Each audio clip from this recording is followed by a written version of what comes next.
தஞ்சை மாவட்ட காவல்துறையில் வெடிகுண்டு கண்டறியும் பிரிவில் பணியாற்றி உடல்நல குறைவால் மரணம் அடைந்த சீசர் என்ற நாய்க்கு 12 குண்டுகள் முழங்க காவல்துறையினர் மரியாதை செலுத்தி அடக்கம் செய்யப்பட்டனர்.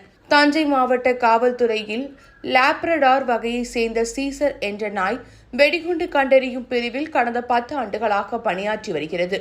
இந்த நிலையில் கடந்த 1 மாத காலமாக உடல்நலம் பாதிக்கப்பட்டிருந்த சீசர் இன்று உயிரிழந்தது. சீசரின் உடல் டிஐஜி அலுவலகம் பின்புறம் அஞ்சலிக்காக வைக்கப்பட்டிருந்தது. சீசரின் உடல் மீது மாவட்ட காவல் கண்காணிப்பாளர் ஆஷிஷ் ராவத் மாலை வைத்து அஞ்சலி செலுத்தினர். பின்னர் 12 குண்டுகள் முழங்க காவல்துறையினர் மரியாதையுடன் சீசர் உடல் அடக்கம் செய்யப்பட்டது.